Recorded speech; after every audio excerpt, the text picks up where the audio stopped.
Mesdames, Messieurs, bonjour à vous et bienvenue dans Avec vous au quotidien, l'émission proposée par vos chaînes bretonnes avec les notaires bretons et qui chaque mois se penche et décrypte un sujet qui vous concerne. On va parler ce mois-ci de bien vieillir, car si vieillir est inéluctable, eh bien le faire en bonne santé et en ayant anticipé au maximum n'est pas une évidence.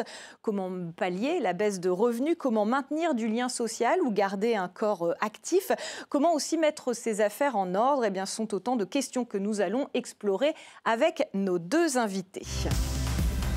Anne-Albert, bonjour.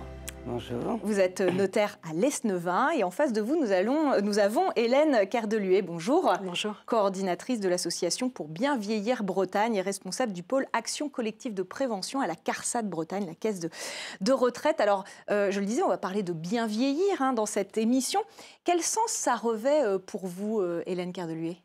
Alors pour nous, on aime bien parler en fait de bien vivre plutôt que bien vieillir, et notamment donc bien vivre en autonomie, en bonne santé, le plus longtemps possible dans son domicile. Donc pour nous, c'est la définition du bien vieillir. Voilà, quelques prérequis. Merci beaucoup. Anne-Albert, on imagine que vos clients, quand ils rentrent dans vos études, ils ne vous disent pas « Maître Albert, comment est-ce que je fais pour bien vieillir ?» Cette question-là, comment est-ce qu'elle est et quand est-ce qu'elle est abordée en fait, dans vos études notariales ? Alors, elle est abordée à différents moments. Ça peut être un petit peu plus, on va dire, vers la cinquantaine. On a fini de payer sa résidence principale. On voudrait peut-être investir dans l'immobilier.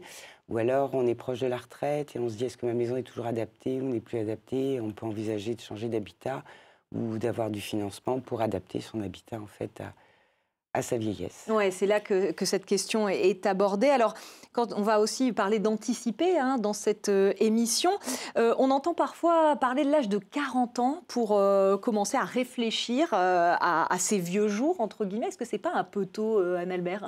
Je trouve que c'est un petit peu tôt aussi. Souvent, on n'a pas fini ses investissements. Les enfants peuvent être encore à la maison puisqu'on les a quand même plus tard aujourd'hui. On fait des études, donc la vie est un peu... Donc je pense que c'est plutôt vers 50, 55 ans qu'on commence à se poser la question éventuellement d'investir ou de prévoir sa retraite. Hélène Kerdeluet, sur cette question de l'anticipation, est-ce que pour les CARSAT ou pour l'association Bien Vieillir Bretagne, il y a un âge un peu... Alors bien vieillir, ça s'anticipe. C'est effectivement aussi tout au long de sa vie pour préserver un bon capital santé. Mais c'est vrai qu'il y a un moment phare quand même, c'est le passage à la retraite. Donc qui est quand même un moment qui peut être déstabilisant. Et c'est vraiment le moment idéal aussi pour justement penser comment préserver du coup sa santé, comment anticiper du coup et de manière à avoir une retraite donc en bonne santé et à domicile. Donc peut-être la soixantaine. La soixantaine, voilà. Donc, tous nos ateliers de prévention et toutes nos actions de prévention sont à partir effectivement sont proposées donc à partir de 60 ans. De cet âge de 60 ans. Justement, vous parliez d'ateliers. On va voir tout de suite un reportage sur une série d'ateliers proposés donc à Rennes par l'association Bien Vieillir Bretagne. Son nom est explicite. Bienvenue à la retraite. Objectif, mieux préparer ce passage important de la vie. Vous l'avez dit, regardez. Que faire de son temps libre? Comment rester actif? Savoir parfois refuser les sollicitations. Le passage à la retraite soulève de nombreuses questions. Et c'est pour tenter d'y répondre que l'entreprise Jubilise accompagne ses futurs ou tout jeunes retraités. Le lien qui vous manque le premier quand vous quittez le boulot, c'est le lien social. Et un des bienfaits, c'est que comme vous côtoyez du monde, c'est bon pour les interactions. Est-ce que je veux aller dans des associations? Est-ce que je veux aller dans certaines organisations qui font sens pour moi? Solidarité internationale, formation, emploi, insertion économique, organisation politique, syndicale, religieuse, engagement municipal. Il y a tellement de choses à faire. Tous les sujets sont abordés. Rapport au travail, lien social, rôle d'aidant. Et les intervenants se succèdent, comme Benenova, un site rennais qui propose des missions de bénévolat ponctuelles. Une approche complète, basée avant tout sur l'échange. On nous donne des conseils pour bien vivre sa retraite, on échange les astuces avec d'autres personnes qui disent « Ah bah tiens, moi je fais ça » ou « Moi j'ai pu mettre ça en application » et c'est intéressant et de partager des savoir-faire et des expériences. Dans la tête, j'avais préparé, ça fait quoi, 1 an. Donc je l'avais préparé 1 an avant. Et si bien qu'à ce niveau-là, ça se passe beaucoup mieux quand on arrive, disons, à l'échéance. Car bien anticiper peut permettre d'éviter le blues qui touche un retraité sur 5. Ce passage si particulier conditionne souvent les risques liés à la vieillesse. C'est une des rares fois dans la vie où on peut se poser justement sur cette transition, on peut se poser sur ce moment de vie et on peut enfin faire ce qu'on veut quand on veut. Le tout, c'est de savoir en fait où trouver l'information et de savoir exactement ce qui nous plaît. Et c'est dans ces transitions de vie là qu'on va reprendre des nouvelles habitudes. Et parfois, si elles sont mauvaises, ces habitudes, ça peut avoir un impact sur le beaucoup plus long terme. On voit que l'isolement social des personnes âgées tire une de ses sources d'un passage à la retraite qui est mal géré. Envisager sa retraite de manière active, c'est ainsi prévenir ces risques et mettre toutes les chances de son côté. Voilà, une préparation psychologique, une préparation organisationnelle aussi. Hélène Cardeluet, c'est quoi la préoccupation numéro 1 des seniors que vous rencontrez à la CARSAT ou dans le cadre de l'association Pour bien vieillir ? Alors en fait, la première préoccupation, c'est la perte de lien social. Donc c'est vrai que partir Vraiment. à la retraite, on l'a vu justement dans le reportage, partir à la retraite, c'est quitter ses collègues. Et donc ce qui est important justement, la première préoccupation, c'est le lien social, c'est lutter contre l'isolement et que les personnes restent en contact justement par l'intermédiaire d'associations ou d'autres dispositifs, mais c'est vraiment le point le plus important. C'est un peu la priorité sur laquelle vous mettez vos actions à l'association Pour bien vieillir en Bretagne ? Alors l'association effectivement propose 10 thématiques d'ateliers. On se rend compte quand on interroge les retraités que parfois, peu importe la thématique, l'important pour eux en fait c'est de rencontrer des personnes. Et notre objectif c'est d'avoir justement des ateliers d'une dizaine de personnes. On ne veut pas des groupes plus gros parce que l'important c'est que les personnes échangent, se connaissent et rencontrent justement des personnes qui résident à une dizaine, quinzaine de kilomètres de leur domicile et puissent revoir les personnes à l'issue des ateliers.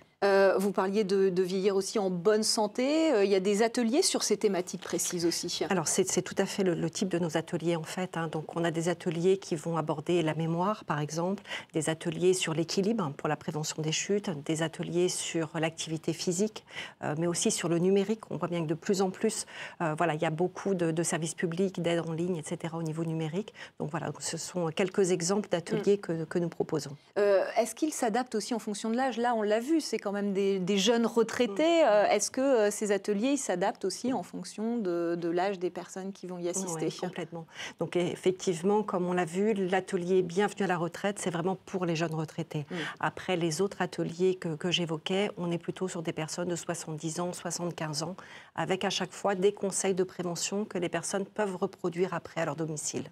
Avec cette idée que ces ateliers sont gratuits et accessibles à tous en fait. Tout à fait. Donc tous ces ateliers sont financés par les caisses de retraite, qui ont formé une association.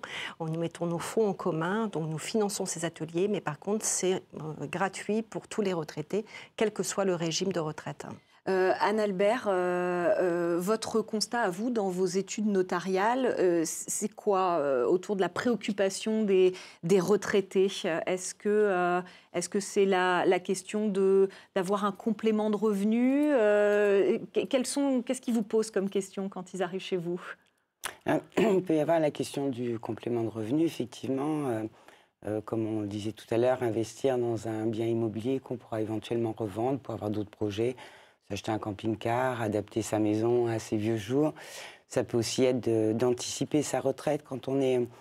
J'ai pas mal de clients, ils sont à 2-3 ans de la retraite, et puis ils se disent tiens, je vais m'acheter une maison parce que c'est là que je viendrai en retraite après, parce qu'il y aura aussi peut-être moins de terrain ou les services hospitaliers qui sont à côté. Enfin, c'est vrai que c'est des préoccupations qui sont très diverses en fait. Est-ce que justement ce conseil que vous dites de se pencher sur ces questions un peu immobilières, de se dire si on a très anticipé, on parlait de la quarantaine, c'était un peu tôt, mais effectivement d'acheter un bien pour le mettre en location pour avoir un complément de revenu, ça c'est une chose, mais effectivement un peu plus proche de la retraite, c'est quand même un bon investissement, ou de se poser la question de l'adaptation de son logement, ça c'est un vrai sujet. Je pense, ou de son bien vivre quand on va vieillir, en fait. Peut-être si j'habite très à la campagne, peut-être me dire que je voudrais me rapprocher de la ville pour avoir des services comme les cinémas ou autres, parce que je crois que c'est vrai que le lien social, c'est une préoccupation pour tout le monde. Et après, du coup, ça oriente vers d'autres possibilités qui sont aussi les logements. On voit des gens qui veulent investir ensemble pour avoir un logement qui va être adapté avec une pièce de vie commune et des chambres un petit peu indépendantes, ou les maisons seniors, ou peut-être envisager un viager pour le complément de revenu. Enfin, c'est vrai qu'il y a beaucoup de possibilités. C'est vrai que cette notion de l'habitat partagé est quelque chose qui se démocratise, vivre à plusieurs. Donc, c'est une idée qui fait son chemin entre autonomie chez soi et puis EHPAD. Voilà, ce sont des nouvelles alternatives qui se développent pour des personnes âgées, en particulier seules. Exemple du côté de Saint-Brieuc, où un lieu original s'apprête à ouvrir ses portes. Il mêle habitat partagé donc, et hôtellerie. Visite avec Émilien Bernard. Moitié hôtel, moitié habitat partagé. C'est l'idée originale des Voisins, une toute jeune entreprise qui veut inventer l'auberge de seconde jeunesse. Visite guidée des futurs aménagements. Donc là, on est au niveau de ce qu'on veut appeler la place du village, qui sera végétalisée à terme après les travaux. Donc la partie accueil, on va avoir la cuisine de l'hôtel et enfin le restaurant dans lequel pourront aller les seniors s'ils ont envie. Les chambres d'hôtel. Et ici, c'est les petites habitations qui ont chacun 25 mètres carrés. Donc c'est des petits studios avec salon, et un espace chambre et un espace salle de bain et aussi une petite kitchenette sur place. Donc on va réaménager un peu tout ça pour avoir aussi un potager, un poulailler et un boulodrome. Mais avant les premières parties de pétanque, les Voisins organisent une semaine test avec des personnes intéressées par ce concept qui permet d'allier intimité et vie en communauté tout en bénéficiant des services de l'hôtel et d'animation comme ce cours de cuisine. J'ai déjà cuisiné moi un petit peu, donc ça va, je ne suis pas trop dépaysé. Il y a toujours des choses à apprendre. L'atout de ce voisinage, c'est aussi l'équipe salariée. Il y a toujours du monde et c'est rassurant. C'est enfin la possibilité de créer du lien social avec les clients de tous âges. Là, c'est l'apport extérieur aussi qui m'intéresse. Pouvoir rencontrer d'autres gens, d'autres générations. On n'est pas dans un truc comme les Américains qui interdisent les enfants dans certaines... Non, mais ça existe aussi. La mutualisation permet également de maîtriser le prix des loyers, fixé entre 7 et 800 € par mois. Sur Internet, la communauté compte déjà près de 1000 membres, preuve de l'intérêt pour cette autre manière d'envisager la retraite. La vieillesse a changé, on a un regard différent, c'est plus tabou aussi. Même le mot senior doit changer, il faudrait qu'on le change comme un mot, comme les Espagnols qui appellent ça jubilación, qui veut dire jubilation. Nous, c'est un peu l'idée aussi de notre vision de la retraite, c'est de rendre des moments heureux et partagés dans notre lieu. Les premiers résidents permanents pourront s'installer en 2024 avant l'ouverture d'autres lieux sur le même modèle. Voilà le lien social aussi encore au cœur de ce reportage. Anne-Albert, cette question du logement, elle est quand même centrale quand arrive l'heure de la retraite. Vous les croisez de plus en plus, en fait, ces clients qui vous posent la question sur ces sujets. Tout à fait. Parfois, on a une maison avec 1000 mètres carrés de terrain, ça devient un peu beaucoup avec le temps. Donc, la question se pose d'alléger, un peu comme disait le reportage, aussi ses tâches et son entretien. Et le fait de ne pas être seul, ça c'est vrai. Et du coup, c'est vrai que cet habitat partagé ou les maisons seniors, enfin ces possibilités qui sont offertes aujourd'hui à nos anciens, on va dire, de pouvoir ne plus être tout seul, avoir des services aussi. C'est vraiment très important. Et vous avez un exemple très concret J'ai une cliente qui tout dernièrement a vendu sa maison dans le bourg où je travaille pour investir dans un habitat partagé. Alors là, c'était un habitat partagé avec des gens de toute génération. Donc c'est moins évident puisque du coup il y a des familles avec des enfants et puis elle avait un certain âge déjà. Mais bon, ça se voit aussi dans mon secteur. Il y en a une maison comme ça où il y a des gens d'un certain âge qui se sont mis ensemble avec une colocation, finalement. C'est ça, comme une colocation, voilà, tout à fait. Hélène Kerdeluet, sur cette question du logement, il y a aussi beaucoup de choses qui sont proposées dans le cadre de Bien Vieillir. C'est un vrai sujet central, en fait. C'est un sujet, effectivement. Donc, l'association propose des ateliers habitat. L'objectif dans ces ateliers, c'est donner justement des conseils pour aménager son logement, notamment pour éviter tout ce qui est chute. Donc, ça peut être des conseils très pratiques comme retirer les tapis, mais aussi faire des travaux dans la salle de bain pour transformer la baignoire en douche, par exemple. Donc, et puis, un certain nombre d'aides techniques aussi qui peuvent être mises en place pour accompagner et permettre aux personnes de rester le plus longtemps possible dans leur domicile. Et là, on est dans le registre de la proposition. L'idée, c'est pas d'obliger les gens. Ça, c'est vraiment important parce que chacun vit aussi cette étape de la vie un peu à son rythme, quelque part. Tout à fait. Dans nos ateliers, c'est vraiment que des conseils en fait. Voilà, on n'est pas dans de l'injonction, c'est vraiment voilà, donner des conseils pour des trucs et astuces vraiment tout simples que les personnes vont pouvoir reproduire après chez elles. Je voulais vous donner un chiffre. En Bretagne, d'ici 2070, c'est pas demain, mais c'est quand même dans pas très longtemps, un habitant sur 3 Bretons aura au moins 65 ans. Alors 65 ans, ça reste jeune encore, mais aujourd'hui, on parle beaucoup du 4e âge, qui est un moment qui peut être plus délicat, où il faut vraiment anticiper une potentielle dépendance. Et Anne-Albert, peut-être là, il y a quelques conseils des notaires avec des outils très pratiques qu'on peut mettre en place pour anticiper cette dépendance, en fait. Oui, il y a notamment le mandat de protection future, qui est donc un mandat comme une procuration qu'on va donner à un de ses enfants éventuellement, ou à une personne de confiance, et qui ne s'ouvrira qu'à partir du moment où la personne n'a plus ses capacités.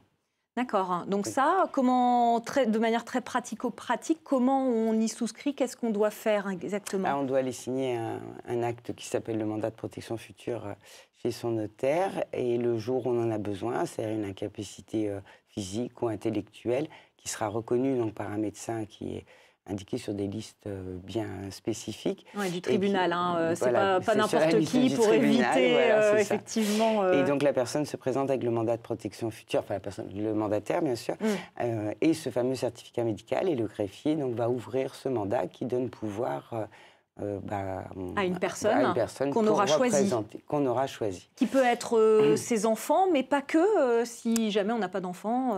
Oui, ça peut être une personne de confiance, il n'y a pas de souci. Parce qu'on s'aperçoit quand même que les gens vieillissants aussi aujourd'hui deviennent un peu perdus avec tous les papiers. Vous en parlez un petit peu de l'aide au numérique, mais aujourd'hui il y a tellement d'informatique que si on n'a pas sa famille à côté ou autre, c'est compliqué. Donc on peut avoir envie de déléguer tous ses pouvoirs, tous ses papiers ou autres à quelqu'un. Est-ce que c'est un acte qui est gravé dans le marbre? On peut le modifier à un moment si on choisit de changer de mandataire, tant qu'on a toujours toute sa tête. Ça, c'est possible. C'est ça. On ne peut changer que si on a toute sa tête. Oui, on peut en fait considérer qu'on n'a plus à s'en servir. J'ai eu un accident, je ne peux plus du tout écrire, donc le mandat pourrait être ouvert, mais forcément, on peut après dire j'ai retrouvé ma capacité, donc je peux de nouveau me reprendre toutes mes armes pour gérer tout seul. Quoi. Et ça peut éviter des mesures plus contraignantes de tutelle ou de curatelle, tout simplement. Donc intéressant en tout cas de s'y pencher. Et le choix du mandataire. Oui, bien évidemment. Merci à toutes les deux. On va faire une petite pause dans cette émission. On va accueillir tout de suite Maître Vincent Lemay qui va venir pour sa chronique actu de ce mois-ci. Vincent Lemay, bonjour. Bonjour Aurélie. Alors, on va démarrer en parlant de la trêve hivernale. La trêve hivernale, ça commence le 1er novembre et puis ça finit le 31 mars chaque année. Pendant cette période, aucune procédure d'expulsion locative ne sera autorisée. Il y a pourtant des exceptions. La première, c'est une solution de relogement. Lorsque cette solution présente des conditions suffisantes, eh bien, vous pouvez reloger votre locataire. Deuxième exception, c'est l'occupant du logement qui est installé de façon illégale et n'a pas de contrat de location. Une décision de justice pourra vous permettre de mettre votre occupant sans titre dehors. Et la troisième solution, c'est lorsque votre logement, malheureusement, fait l'objet d'un arrêté de péril et donc il n'est plus habitable en l'état.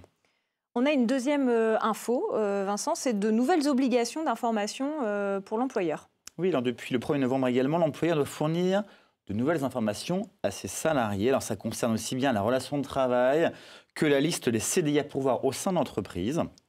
L'employeur est notamment tenu d'informer le salarié sur les fonctions du poste, les conditions de période d'essai, la rémunération, la durée de travail, le droit à la formation du salarié, la durée des congés payés, les conventions et accords collectifs applicables à ce salarié. Il y a de nouvelles procédures aussi en matière de gestion des conflits. Vous pouvez nous expliquer ? Alors, pour faciliter le règlement des conflits, il y a deux nouvelles procédures. La première s'appelle l'audience de règlement amiable. Elle a pour objectif, pour un magistrat, d'aider les deux parties à trouver un accord dans le cadre d'un litige qui reste civil. Et puis la seconde, ça s'appelle la césure du procès. Ça vise à permettre le jugement d'une partie simplement du litige et on met donc de côté la seconde partie. Et on termine en parlant des Journées de la famille, édition 2023. Oui, alors le 18 novembre a eu lieu la Journée de la famille, qui était la 5e édition. Et donc vous pouvez consulter, si vous n'avez pas eu le bonheur d'assister à ce live, de reconsulter cette journée sur www.journadeslafamille.fr en rubrique replay. Alors, il y avait des mini-conférences sur le droit de la famille, sur différents thèmes, je vous en donne certains. Renforcer l'héritage du conjoint survivant, comprendre ce que c'est qu'une SCI immobilière, par exemple, ou encore gérer la recomposition familiale. Merci beaucoup, Vincent Aurélie. Lemay. Vous restez avec nous. On aborde maintenant nos questions téléspectateurs. Alors, première de nos questions téléspectateurs, elle va peut-être être pour vous, Hélène Cardeluet. J'ai élevé 2 enfants. Est-ce que cela va compter pour ma retraite ? Alors effectivement, le fait d'avoir des enfants permet d'acquérir des trimestres, donc des trimestres maternité ou adoption ou des trimestres d'éducation. Donc pour plus de renseignements, j'invite vraiment à aller consulter le site internet pour l'assurance-retraite.fr pour avoir voilà, toutes les précisions concernant ces trimestres. Et sachant que quand on veut faire une demande de retraite, il faut s'y prendre combien de temps à l'avance ? Alors on conseille de le faire 6 mois à l'avance et donc c'est possible maintenant de déposer sa demande de retraite en ligne, donc pareil sur le site l'assurance-retraite.fr. C'était important de le souligner. Alors, deuxième question. Je souhaite mettre en place un mandat de protection future. On en a parlé dans cette émission. À quelle date va-t-il prendre effet, Anne-Albert ? Alors, il prendra effet quand on ira l'ouvrir au tribunal, c'est-à-dire lorsque la personne est jugée incapable par un médecin donc, qui est nommé sur une liste établie auprès du tribunal. Et donc, ce médecin va rendre un certificat. La personne se présente au greffe du tribunal avec le mandat de protection future et ce certificat médical. Et le mandat peut être ouvert. Très rapidement, ce mandat, il permet quoi concrètement ? Que le mandataire gère les comptes courants de la personne qui Tout à fait, c'est exactement ça. Gérer les comptes courants, gérer la vie quotidienne, s'il y a besoin. Voilà. On arrive, merci beaucoup pour ces questions. On arrive tout de suite au terme de cette émission et donc je voudrais peut-être pour conclure qu'on redonne quelques éléments. On a beaucoup parlé d'ateliers, des propositions qui sont faites par l'association Bien Vieillir Bretagne. Où est-ce qu'on les retrouve, toutes ces informations ? Parce que c'est bien d'en avoir connaissance, mais il faut savoir où aller chercher et comment s'inscrire en fait. Tout à fait. Donc toutes les actions de prévention sont sur le site internet pourbienvieillirbretagne.fr. Donc sur ce site internet, on retrouve toutes les actions de prévention financées par l'association pour Bien Vieillir Bretagne, mais aussi des actions qui sont financées par les conseils départementaux, par exemple l'agence régionale de santé. Et donc il y a la possibilité de s'inscrire en ligne donc aux ateliers ou aux actions de prévention qui sont proposées à côté de chez soi. On a parlé des difficultés de certaines personnes avec le numérique. C'est vrai que c'est pas acquis pour tous. Il y a quand même des points physiques où on peut aller trouver ces informations ? Oui, bien sûr. On a conscience, effectivement, tout le monde n'était pas à l'aise avec le numérique. Donc, on a vraiment des relais, donc les clics, les espaces autonomie santé, les CCAS, etc. Donc, toutes ces structures, effectivement, sont le relais et peuvent orienter vers les actions de prévention les plus proches de chez eux. Oui, dans les communes. Et ces ateliers, ils ne se déroulent pas que à Rennes ou dans les grandes villes. L'idée... Tout à fait. Notre objectif, c'est vraiment de positionner des ateliers de prévention sur toute la Bretagne et particulièrement d'aller justement au-devant des retraités qui sont les plus isolés et donc de positionner aussi des ateliers donc, dans des communes rurales. Merci Hélène Cardeluet. Pour conclure, Anne-Albert, peut-être rappeler que la porte des notaires est ouverte quand on veut venir prendre conseil sur cette question du bien vieillir. Il y a d'autres sujets qu'on n'a pas abordés mais qui peuvent être mis en lien avec cette question de l'anticipation de ce bien vieillir. Oui, notamment la transmission de patrimoine éventuellement, les donations aux enfants, prévoir la protection de son conjoint, de se protéger soi-même, on en a parlé un petit peu. L'idée aujourd'hui, qui peut être une difficulté aussi, c'est de penser à soi et le fait de s'assurer quand même des revenus pour plus tard et en même temps vouloir un petit peu transmettre à ses enfants ou anticiper que son conjoint ne soit pas mis à la porte, par exemple, ou autre. Donc il y a toutes ces préoccupations-là et il faut venir se renseigner et en parler. Voilà, ne pas se retrouver démuni soi-même, on l'a compris, exactement. De rester en bonne santé, de rester chez soi le plus longtemps possible. On a donné quelques clés dans cette émission. Merci à tous les trois et on se dit à très bientôt autour d'une nouvelle thématique dans Avec vous au quotidien.